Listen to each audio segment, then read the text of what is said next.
Hi everyone, it's Andrea over at Sewspire.com, and today we are going to be making a little Presslock purse.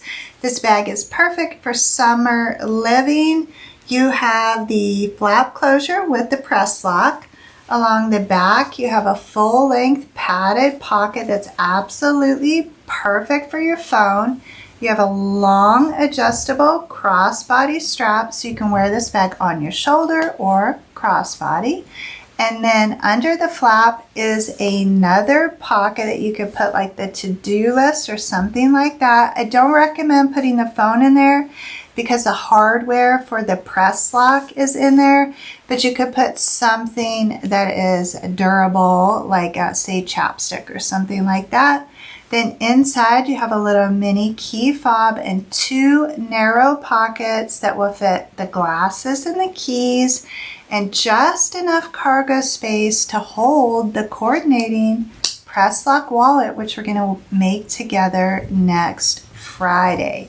So it's a really darling bag. We're going to sew it together start to finish right now in this video. There is a supplementary PDF or design sheet which you can purchase for a nominal fee in my Etsy pattern shop. That includes the material requirements, the pattern measurements, a photo for your future inspiration, as well as the link to this tutorial so that if you are sewing this at some point in the future, you don't have to search for all the parts. They're all right there on that one-page PDF document for you.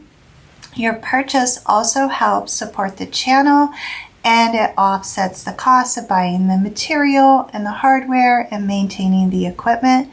So I am very grateful for your patronage, and I want to say thank you to everyone who has been purchasing the PDFs. I am very grateful for you and your support, and I am so excited to show you how to make the sweet little bag. So shall we get started? Okay, so we are going to craft the exterior together. I have already pre-crafted the interior. It's going to come together in exactly the same way. The only difference is you won't have any of the Annie soft and stable on the interior. I recommend that you go ahead and just work with the quilt weight cotton for the interior and leave that uninterfaced to reduce the bulk some. So what I'd like to do is show you how to craft a pocket. There are 3 pocket panels on this project. There is one on the front exterior, one on the rear exterior, and one on the interior. For the exterior pockets, you are going to back that front panel with a like-sized piece of the Annie Soft and Stable. Run a couple rows of stitching across there just to add a little detail and secure that panel to the foam. You're going to take the top edge and the bottom edge and press that over. If you are working with the foam, it does not press very well, so you're going to fold that over with your fingers and then clip that to your lining panel for that pocket, which is uninterfaced and will press very nice for you. All of the pocket panels are 7 by 7 squares. That's 7 inches by 7 inches. And there is a PDF for this project which you can find in my Etsy pattern shop, and it includes all of the pattern measurements for you. The link to that is down in the description. Okay, so once you get your top edge folded over and you are happy with how that looks, then you are going to run 2 rows of stitching across the top of the pocket lip.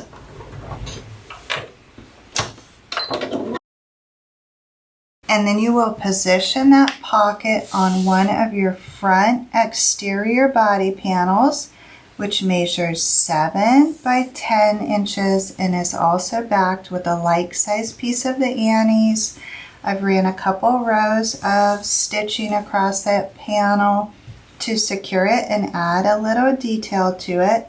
So the pocket is going to get positioned 2 inches up from the base of that panel, and then you will run 1 row of stitching across the bottom of that to attach it to that exterior panel.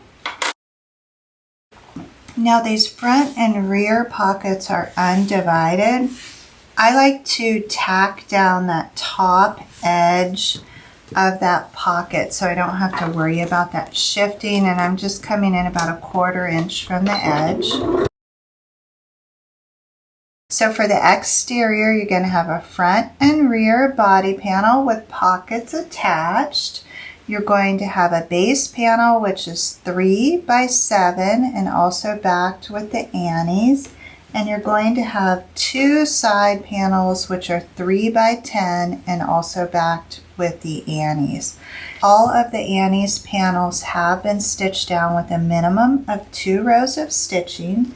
We're going to position our side panels on the right and the left hand side of the front of the bag, and our base panel along that short bottom edge of the rear of the bag. And then using 3/8 of an inch seam allowance, you're going to stitch down the right and the left hand edges of this front panel to create a tri-folding panel. And then you are going to stitch across the base of the rear panel to create a bi-folding panel. Both of those will use 3/8 of an inch seam allowance.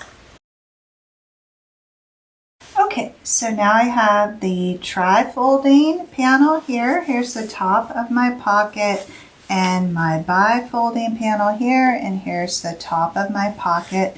We're going to use the modified T method to create the exterior and the interior. So we're going to have the top of the pocket facing up on both sides, and we're going to position that rear bi-folding panel right on top of that front tri-folding panel, and we are going to stitch just across the base.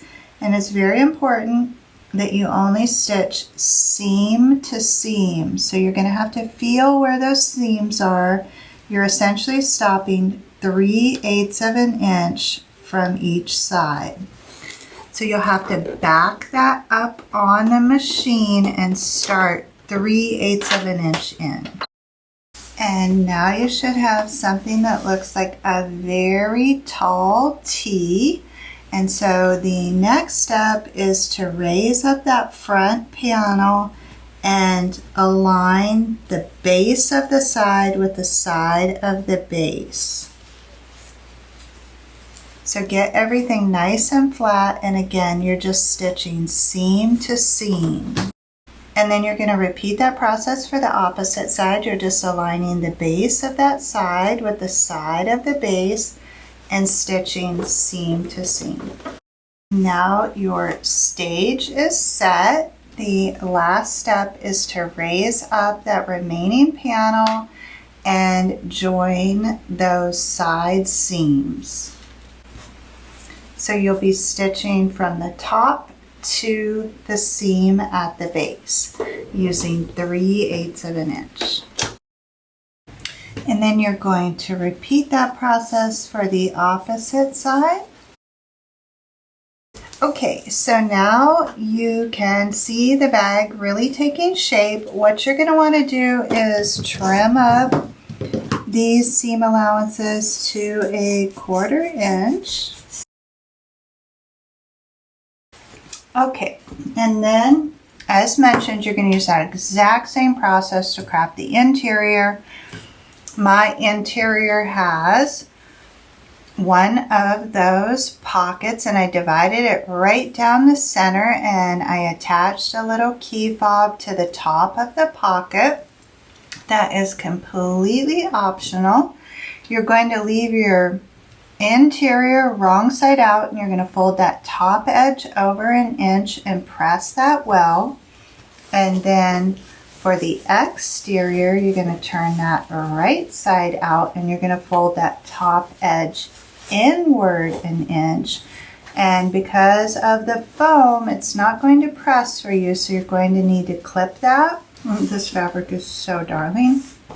So I've got my full-length pocket on the front, full-length pocket on the rear. Because they are both identical, you could choose which is your front or your rear.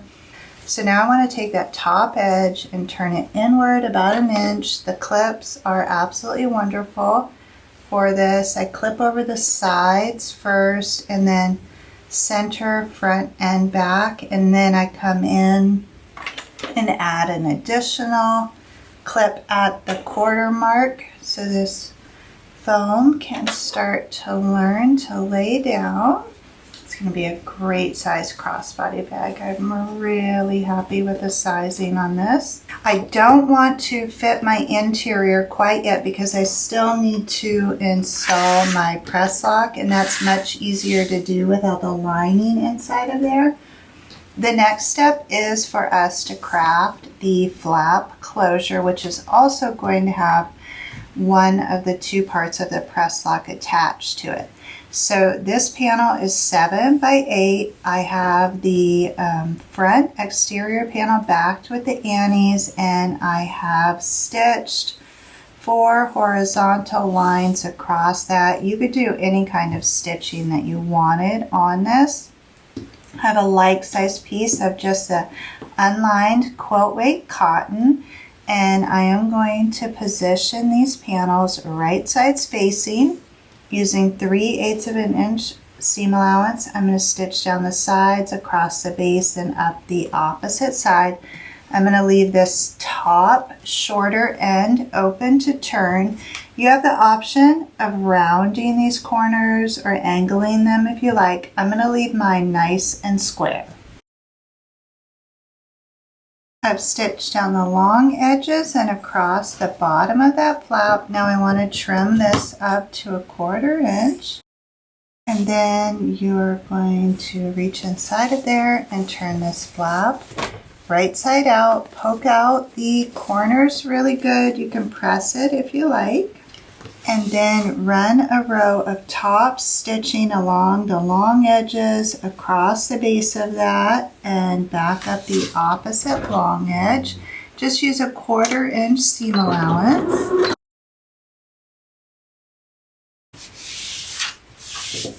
Okay, and now I have a darling little flap, which I get to decide which side it's going to close on, and that will become the front of the bag. Now we are going to install this press lock.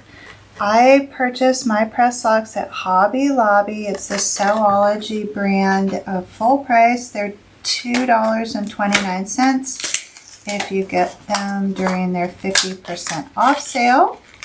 You can save quite a bit. Very long, sharp prongs on the back. And it's called a press lock because you press it in and it releases. So this portion here, which is the lock portion, has a nice large oval plate. So we're going to be installing the lock portion of this on the front pocket, and then the press portion of this on the bottom of the center flap. So I want to begin by installing the press portion so I can fit this and determine where I should install the lock portion. So you just unhook those 2 prongs off the back there and slide out that bar, and then this opens up and you can fit your flap right up in between there.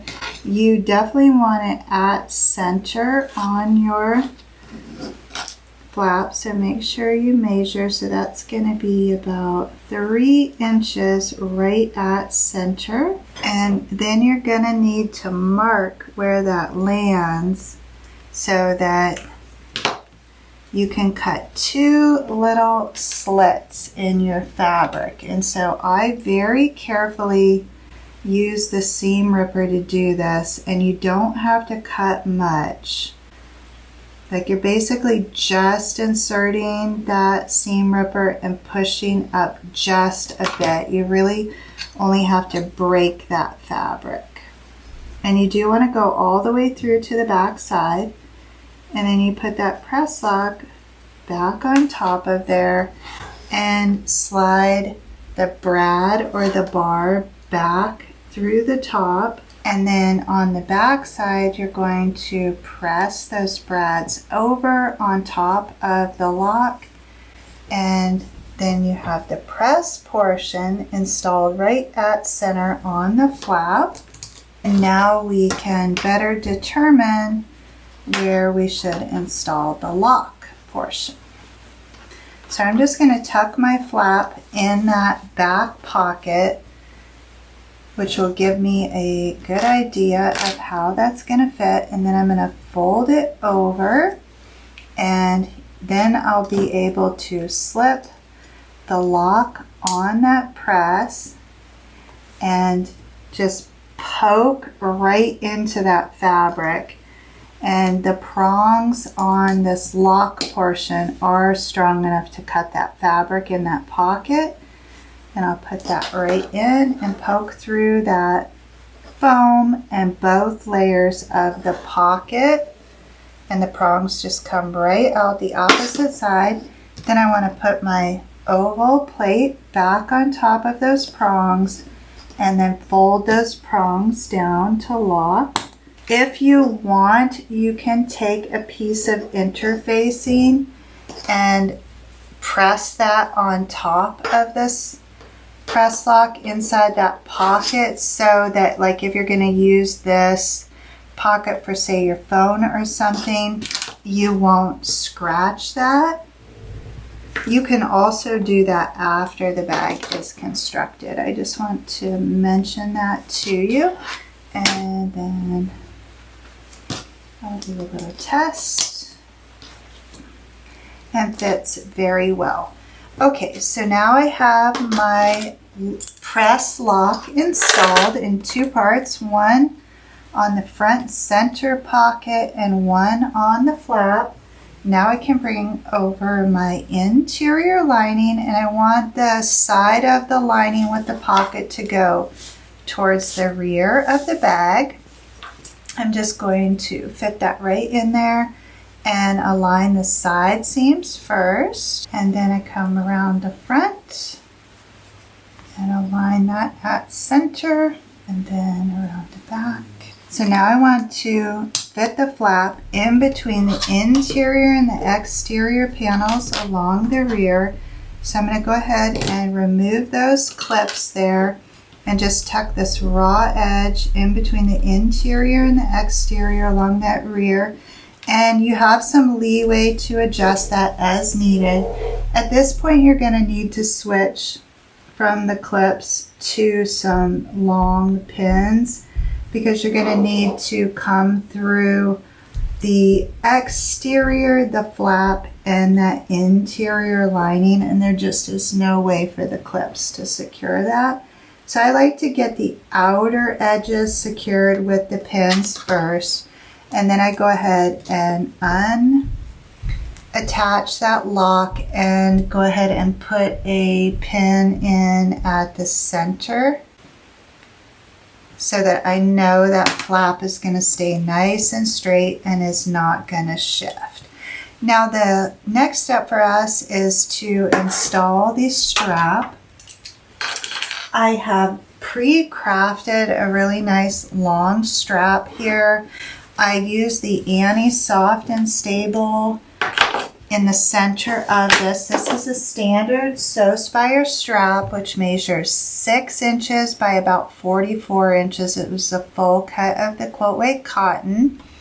And you're going to press that in half long ways. And then you will open that up and bring those outer edges inward to meet on that center press line.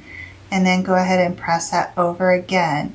Now I installed a 1 1/4 inch strip of the Annie Soft and Stable, the whole length of the strap, in that center channel there, and then I pressed and I ran 3 rows of stitching down this strap to give me a really nice padded strap.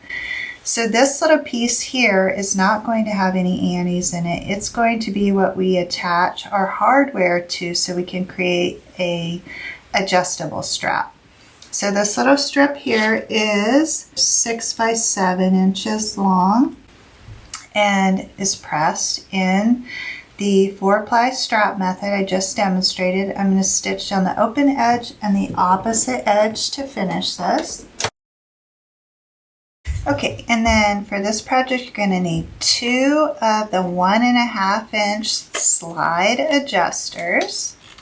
One of those is going to be used on the side of the bag, and we're going to take this shorter little strap tab and we're going to slide it around the bottom of that. You have the option of adding a rivet if you like, and so this is going to go in right at the side here. So you're going to tuck most of that tail down in at the side. You're going to have about 1 inch of that strap tab coming up right at the side, and then the hardware will also be coming up. You will need to use a pin to fit through all those layers as well. Okay, and then you're going to take your second tri-glide and you're going to thread one end of the strap around that center bar. You'll take the raw edge of that and fold it over about 1/2 inch so that we can get a nice finished edge. Go ahead and run 2 rows of stitching across there to secure that tri-glide to the strap. So now we have the tri-glide attached at the center to one end of the strap. Working with the opposite raw edge, we're going to thread that through the little tab and tri-glide that is attached to the bag, and we're going to come right through the top part so the center bar will remain free on that, and we want to bring that raw edge up and over the center bar that we just attached to the opposite end. Make sure that your strap doesn't get twisted, and then it should slide freely across that bar. So this remaining raw edge is going to get tucked in between those interior and exterior layers right at the side there. And tuck that down there at least 1 inch because you're going to need room to run 2 rows of stitching across there. Swap out 2 pins so you know you can get through all those layers. And this is what we have so far. Now the next step is to remove the machine deck and stitch all the way around the perimeter of this, and then come back in, add a 2nd row of stitching at the strap tab and the strap. I like to start with the flap because that's the part of the project that if it shifted, you would have a problem. Now, if you attach that key fob, make sure you get that out of the way. So I'm going to fit this little itty bitty bag up on the machine deck and get that so I can start at the flap. So you will have to pay attention what's happening underneath and make sure everything stays nice and straight.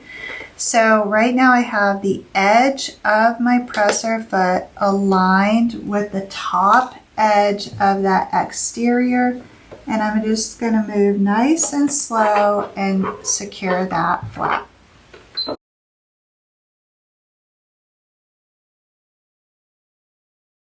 Okay, I made it all the way around the perimeter and I kept my flap nice and straight. I came back in, I added a 2nd row of stitching to reinforce my handles. I want to give you some measurements on this little beauty. So height wise, we are coming in at 8.5 inches tall. And then across the base, it's 6.5, and then depth is 1 3/4. So this turned out great. It is a darling. You have the full length rear pocket. You have a front pocket underneath the flap there. And then inside you have 2 tall pockets that are for glasses and your keys. And then there is just enough room on the inside here to hold the coordinating Presslock wallet, which we are going to construct together next week. The strap is adjustable and can be made to fit your body perfectly. Just cut that to the length you need, and then you can wear this sweet bag crossbody or over the shoulder. So I hope you liked the project. I want to thank you for sewing with me today. I am going to have a bonus tutorial for you out tomorrow, Saturday. We are going to make a little mini wallet and key fob set. So keep an eye out for that. That was a special request. And because I was out that 1 week, I didn't get to show you all my tips and tricks for making the key fobs, which I am currently in the process of making about 100 of those for an upcoming craft show that I have. So I'd be happy to share that with you so you can watch for that. Tomorrow, I'm not sure what time, but as soon as I know, I will let you all know as well. Please follow me on Instagram and Facebook at Sewspire. So until we meet again, as always, please know the creative genius in me will be celebrating the creative genius in you. I'll see you soon, everyone. Have a wonderful weekend and happy 4th of July.